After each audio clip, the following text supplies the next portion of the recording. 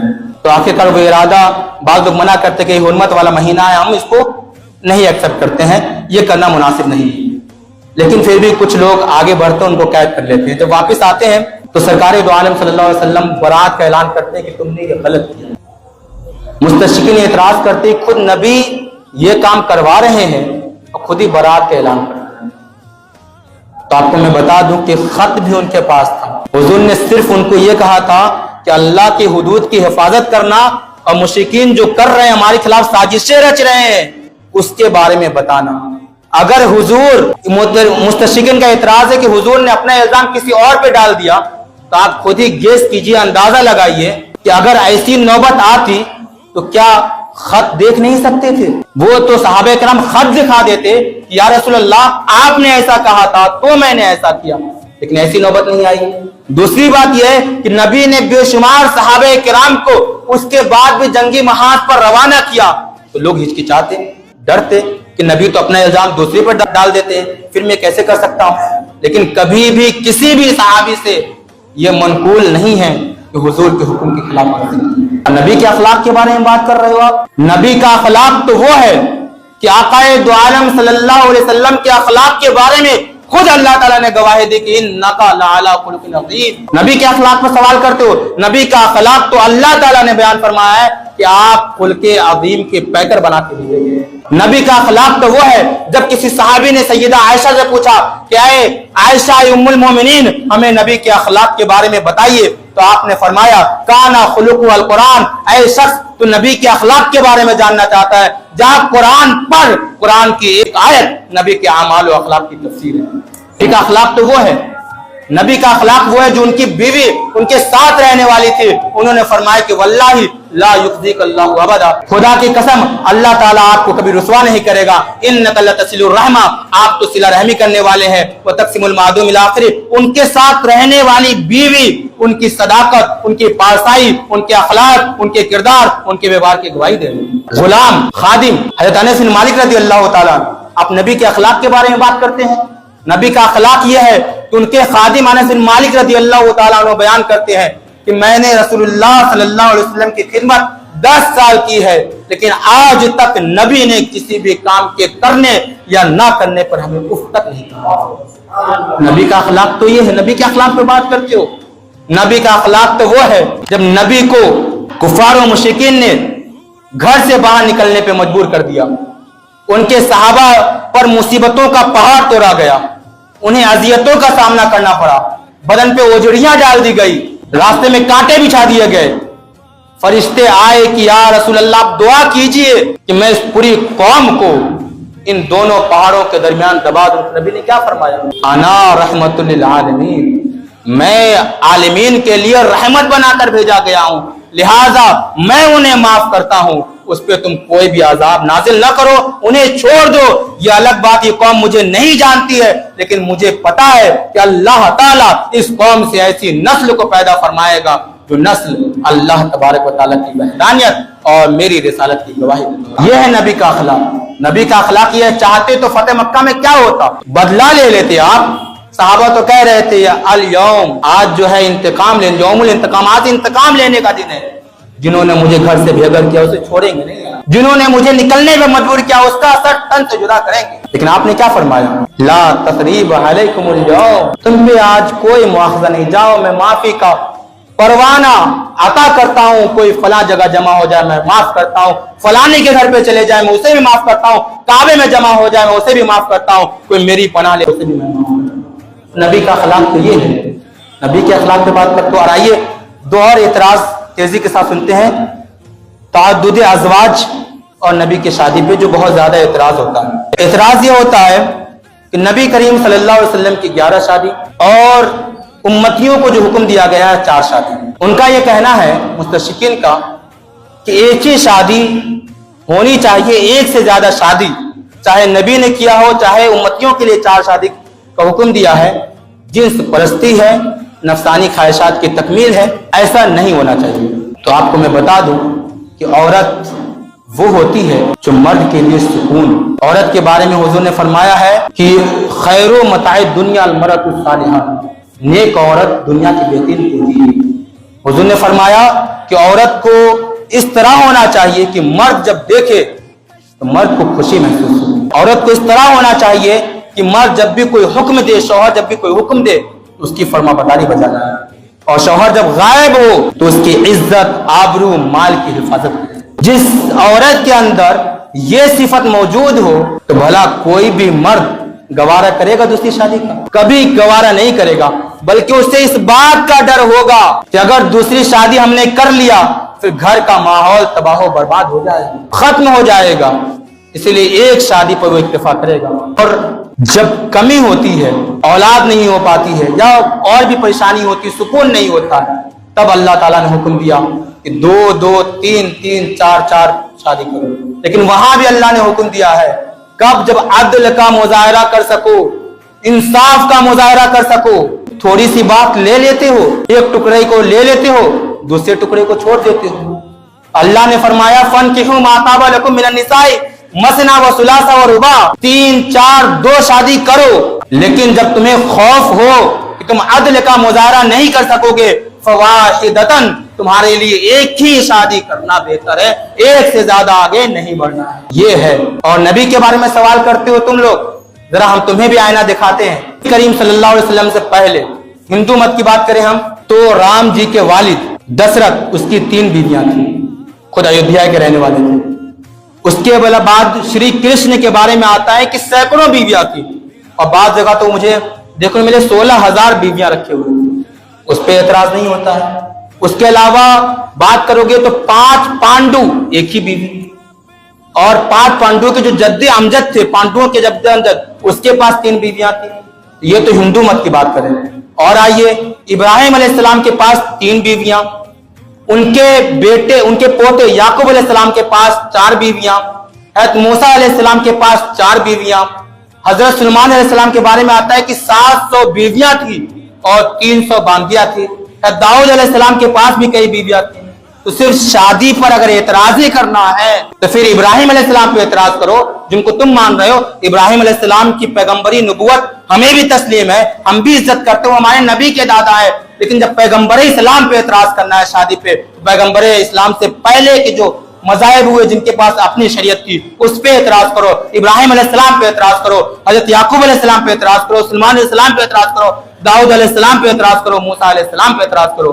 اور ہندو پہ اعتراض کرنا ہے تو یہاں پہ. اور نبی کو جس پرستی کی بات کرتے ہو, ارے بیوقوف, نبی تو وہ ہیں کہ راتوں میں اتنی عبادت کیا کرتے تھے. خود اللہ نے فرمایا یا ایھا المزمل قم اللیل الا قلیلا, کچھ اور کم اللہ کے لیے قیام کیا کیجیے. اور نبی کی بات کر تو نبی کریم صلی اللہ علیہ وسلم تو وہ ہیں جنہوں نے اپنی جوانی, پوری جوانی ایک بیوہ عورت کے ساتھ بتائی. 25 سال میں آپ کی شادی ہوتی ہے, 40 سال سیدہ خدیجہ کی عمر ہوتی ہے جس میں 2 خاون کے وہ پہلے تھے, بیوہ تھی, اس سے پہلے 2 خاوند گزر چکے تھے, اس سے آپ کی شادی ہوئی. تو اگر کوئی جنس پرستی کا اتنا شوق ہوتا تو ایک بوڑھی بیوہ سے کبھی شادی نہیں کرتے. اور پوری 50 سال تک آپ کی صرف ایک بیوی تھی, اور نبی کریم صلی اللہ علیہ وسلم کی صرف سیدہ عائشہ کو چھوڑ کر جتنی بیویاں تھیں سب کے سب مطلقہ یا بیوہ تھی. تو اسلام نے تم عورتوں کو, ایک عورت کئی مردوں کے ساتھ ہوا کرتی, تم نے عورت کی عزت کو پامال کیا, عصمت دری کی ہے, عورتوں کو حفاظت کرے, عورتوں کی حفاظت کا کوئی ضامن نہ تھا. آج بھی عورتوں کی تعداد مردوں کی تعداد سے زیادہ ہے. اسلام نے یہ نصیحت دیا ہے کہ اگر تمہارے اندر طاقت ہے تو تم ایک سے زیادہ شادی کرو تاکہ کوئی بچی بن بیاہی مر نہ جائے, کسی کی عصمت دری نہ ہو جائے, کسی کی عزت پامال نہ ہو جائے. تم ایک سے زیادہ شادی کرو گے تو شاید کسی بیٹی کی عزت بڑھ جائے. اسلام نے تو عزت دری کی اسلام نے تو عورتوں اور بیٹیوں کی عزت بچائی ہے, یہ اسلام ہے. اور نبی کے جو شادی کرنے کے مقاصد تھے وہ علمی مقاصد, علم کو فروغ دینا تھا, تشریعی مقاصد, شریعت اور تہذیب کو فروغ دینا تھا, سیاسی مقاصد جیسے بہت سی عورتیں, بہت سی خواتین امہات المومنین کسی اور بادشاہ کی بیٹی تھی تو آپ نے بس شادی اس لیے کی کہ وہاں کا جو قبیلہ تھا پورا اسلام میں داخل ہو جائے, اللہ کی وحدانیت کا گن گانے لگا, اور ایسا ہوا بھی ہے. غالباً زینب بنت جہش, زینب بنت خزیمہ وہ تھی, ان سے شادی ہونے کے بعد پورا کا پورا قبیلہ آپ کی دعوت پہ حلقے اسلام میں داخل ہو جاتے ہیں. اور اس کے علاوہ سیاسی مقاصد کے علاوہ اقتصادی مقاصد, سماجی مقاصد تھا, اور سب سے بڑا مقصد تھا کہ اسلام کے بے شمار مسائل حضور ڈائریکٹ بیان نہیں کر سکتے تھے, لیکن اپنی بیوی سے جو آدمی شیئر کر دیتا ہے وہ کسی اور سے شیئر نہیں کرتا ہے. تو اپنی بیوی خاص کر سیدہ عائشہ ام سلمہ سے آپ نے شیئر کیا, پھر ام سلمہ اور سیدہ عائشہ نے تمام لوگوں میں شیئر کیا. اس لیے عورتوں کے مسائل 75% سیدہ عائشہ سے روایت ہے, ان سے مروی ہے. اس لیے عورتوں کے مسائل عام ہو گئے کیونکہ نبی صرف مردوں کے لیے نبی نہیں تھے بلکہ عورتوں کے لیے بھی نبی تھے. اس لیے حضور نے کچھ شادی اس لیے بھی کی. اور اسلام پہ تعدد ازواج کے علاوہ ایک اعتراض آج کے دور میں جہاد پر بھی ہوتا ہے, ابھی جو حال فی الحال میں بہت زیادہ چل رہا ہے. دراصل جہاد کی جو تعبیر پیش کرنی چاہیے شاید اس تعبیر کو پیش کرنے میں ہم ناکام ہو گئے. ہمارے یہاں جہاد کو 2 حصوں میں تقسیم کیا گیا ہے, جہاد اصغر اور جہاد اکبر. تلوار سے جہاد کرنا ہمارے یہاں جہاد اصغر کہلاتا ہے, اور جہاد اکبر ہمارے یہاں نفس سے جہاد کرنے کو جہاد ہے جو خانقاہوں میں درس دیا جاتا ہے. ظلم کے خلاف کھڑے ہونے کا نام جہاد. اور جتنی بھی جنگیں ہوئی ہیں سب کے سب دفاعی جنگیں تھیں, ایک دامی جنگ نہیں تھی. اور نبی کریم صلی اللہ علیہ وسلم کے بارے میں بتائیں آپ کو, جب نبی نے نبوت کا اعلان کیا تو سیدنا بلال کو ریت پہ لٹایا گیا, مسلمانوں پہ ظلم ڈھایا گیا, اور حضرت عمار بن یاسر کی والد و والدہ کو شہید کر دیا گیا. نبی کریم صلی اللہ علیہ وسلم نے اپنے لوگوں کو کہا ہجرت کر کے حبشہ چلے جاؤ, لڑائی نہ کرو, تلوار نہ اٹھاؤ. لیکن یہ کم وقت مشرکین یہاں بھی نہ مانے, وہاں پہنچ گئے اور کہا نجاشی کو کہ یہ ہمارے بھگوڑے غلام ہیں, آپ ہمیں دیں, ہم انہیں مکہ لے جانا چاہتے ہیں. پھر حضور نے مدینہ ہجرت کیا مجبور ہو کر. جب انہوں نے مجبور کیا 13 سال تک روایتوں میں نہیں آتا کہ آپ نے تلوار اٹھائی. اتنا پریشان ہونے کے بعد اگر ہم اور آپ ہوتے تو ایک جھٹکے میں تلوار اٹھانے پہ مجبور ہو جاتے, لیکن نبی نے 13 سال تک صبر کیا اور چلے گئے مدینہ. وہاں بھی آپ نے تلوار نہیں اٹھائی, وہاں بھی حکم نہیں ملا تھا. لیکن جب اسلامی مملکت جو نبی نے امن و امان والی مملکت جو قائم کی تھی مدینے میں, جب اس کو مٹانے کی بات آئی, اس کو تباہ و برباد کرنے کی بات آئی, اس کو جڑ سے اکھاڑ پھینکنے کی بات آئی, تب اللہ تبارک و تعالیٰ نے کہا کہ اب کھڑے ہو جاؤ. 2 آپشن تھا, جیسا مستشرقین چاہتے تھے, یا تو یہ لوگ سر جھکا لیتے اور ادھر سے آتے تلواروں کے زد میں اور سب کا کام تمام کر دیتے, اور معاذ اللہ نبی کو بھی شہید کر دیا جاتا, جیسا اسلام وہیں سے رک جاتا. یا یہ تھے کہ ظلم سہتے رہ کے اپنے گھر میں بیٹھے رہے. اور تیسرا آپشن تھا اینٹ کا جواب پتھر سے دینا, جو نبی کریم صلی اللہ علیہ وسلم نے کیا. اور نبی نے کیا تو نبی کریم صلی اللہ علیہ وسلم نے اس دور میں کیا. اس دور سے پہلے کے جتنے لوگ تھے, کیا موسیٰ علیہ السلام نے جنگ نہیں کی؟ خود جنگ کرنے کے لیے گئے تھے. کس نے جنگ نہیں کری ہے؟ جب خود مملکت کی حفاظت کی بات آتی ہے, جان کی حفاظت کی بات آتی ہے, جو آپ نے حکومت قائم کری امن و امان والی حکومت, اس کی حفاظت کی بات آتی ہے, جب جمہوریت پہ خطرے کی بات آتی ہے, تو ہر ایک بندہ آگے بڑھ کر مقابلہ کرتا ہے. یہ کوئی جنگ نہیں کہلاتی ہے، اسے خود کی حفاظت سیلف ڈیفenس کہتے ہیں۔ اور ابھی حال فی الحال میں نا پلوامہ، ابھی جو کشمیر میں حملہ ہوا ہے، تو آپ پلٹ کر جواب دیے نا، جمہوریت اسی کا نام ہے، کسی نے آپ پر اٹیک کیا تو آپ اس کے مقابلے کے لیے کھڑے ہوئے۔ یہی قصہ اسلامی مملکت یعنی مدینہ منورہ جو امن و امان کا شہر تھا، اس کو مٹانے کی بات آئی، تب نبی کریم صلی اللہ علیہ وسلم نے تلوار اٹھانے کا حکم دیا۔ پھر بھی آپ کو بتا دیں، یہ اعتراض کون کر رہے ہیں؟ مستشرقین، جو ورلڈ وار 1 2 کر کے بیٹھے ہوئے، لاکھوں لوگوں کو ختم کیا ہے، کروڑوں لوگ مارے گئے ورلڈ وار 1 اور 2 میں، اور آئے دن فلسطین مارا جا رہا ہے۔ فلسطین کے بچوں کا کیا قصور ہے؟ برما میں حملہ ہوا، اس کا کیا قصور ہے؟ اور نبی کریم صلی اللہ علیہ وسلم نے درس دیا تھا وہ سنیں۔ پہلے میں آپ کو یہ بتا دوں کہ نبی کریم صلی اللہ علیہ وسلم مدینہ میں کتنے سال رہے؟ 10 سال۔ غزوے کتنے ہوئے؟ 10 سے زائد۔ غزوہ جس میں نبی کریم صلی اللہ علیہ وسلم خود شریک ہوئے ہیں، اور سرائے کہتے ہیں جس میں نبی کریم صلی اللہ علیہ وسلم نے وفد وغیرہ بھیجا۔ تو نبی کریم صلی اللہ علیہ وسلم 10 سال مدینہ میں رہے ہیں۔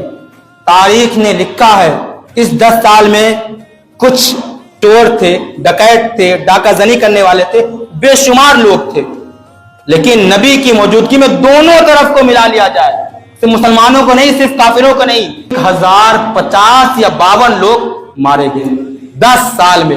آج تو ہر دن کیا، ہر گھنٹے میں اتنے لوگ مارے گئے۔ نبی نے 10 سال میں، نبی کے زمانے میں 1052 لوگ صرف مارے گئے۔ ضیاء نبی نے بہت تفصیل کے ساتھ اس چیز کو نقل فرمایا۔ اسلام تو وہ ہے، آج کوئی بھی آتا ہے اسپین میں کو فتح کیا، صلیبی جنگیں ہوئی، کیا کیا؟ بوڑھوں کو مارا، بچوں کو مارا، عورتوں کو گرفتار کیا، باندی بنایا۔ اسلام تو وہ ہے کہ نبی کریم صلی اللہ علیہ وسلم جب وفد روانہ کرتے جنگی محاذ کے لیے تو آپ حکم دیتے جا تو رہے ہو، لیکن بوڑھا کو قتل نہ کرنا، بچوں کو قتل نہ کرنا، عورتوں کو قتل نہ کرنا، بلکہ روایتوں میں آتا ہے کہ بلا کسی وجہ کے پیڑ کو بھی نہ کاٹنا، درختوں کو بھی نہیں کاٹنا۔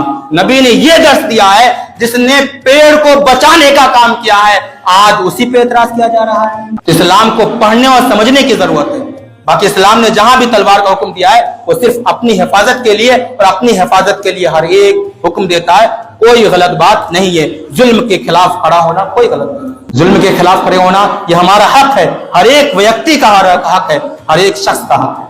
اور ایک آخری اعتراض، غلامی پہ لوگ اعتراض کرتے ہیں کہ اسلام نے لوگوں کو غلام بنانے کا حکم دیا ہے۔ اعتراض تو بہت ہے، تیزی کے ساتھ چل رہے ہیں۔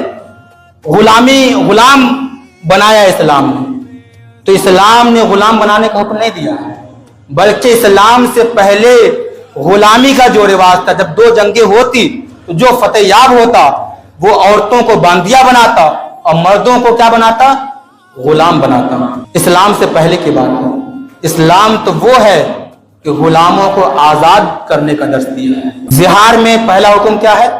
غلام آزاد کرو۔ قسم کھا لیا، قسم کا کفارہ کیا ہے؟ غلام آزاد کرو۔ زہار کا کفارہ غلام آزاد کرو۔ روزہ توڑ دیا آپ نے جان بوجھ کر، کفارہ کیا ہے؟ غلام آزاد کرو۔ حضور نے فرمایا غلام آزاد کرو تو یہ ہوگا، وہ ہوگا، فلاں ہوگا۔ اس سے پہلا ایسا حکم کسی نے نہیں دیا تھا۔ جس اسلام پر تم غلام بنانے کا الزام لگا رہے ہو، اسلام تو وہ مذہب ہے جس نے غلامی کو جڑ سے اکھاڑ پھینکنے کا حکم دیا ہے۔ اور آج تاریخ شاہد ہے، اسلام نے ایسے اصول بتائے ہیں، ایسے قوانین بتائے ہیں کہ غلامی کو جڑ سے اکھاڑ پھینک دیا ہے۔ آج غلامی کا غلامی جڑ سے اکھاڑ پھینک دی گئی ہے، غلاموں کا وجود ختم ہو گیا ہے، صرف اسلام کی وجہ سے۔ اس سے پہلے کسی بھی مذہب نے نہیں کیا ہے۔ تو یہ ہے اسلام کی طاقت۔ اسلام کو سمجھنے اور پڑھنے کی ضرورت ہے، اور اسلام کو جس نے پڑھا ہے، مہاتما گاندھی کو لے لیجئے، جس نے ببانگ دوحل اعلان کیا ہے کہ لوگ کہتے ہیں کہ اسلام تلوار کی زور سے پھیلا ہے، میں کہتا ہوں کہ اسلام تلوار کی زور سے نہیں بلکہ نبی اکرم نور مجسم سرکار دو عالم صلی اللہ علیہ وسلم کے اخلاق کردار کے ذریعے سے پھیلا ہے۔ لہذا استشراق فتنہ ہے، لیکن اس فتنے کا جواب نہیں، ایسا نہیں۔ اپنے بچوں کو پڑھائیں، سمجھائیں، تب تاکہ وہ استشراق، ارتداد، الحاد وغیرہ سے مقابلہ کر سکیں۔ اور الحمدللہ اس چیز کی تکمیلہ کے لیے حضور صاحب سجادہ نے انگلش میڈیم اسکول کا قیام کیا، صرف اسی مقصد کی تکمیل کے لیے۔ انہی چند باتوں کے ساتھ اپنی گفتگو ختم کر رہا ہوں، اس دعا کے ساتھ کہ اللہ تبارک و تعالیٰ کہنے اور سننے سے زیادہ عمل کی توفیق عطا فرمائے۔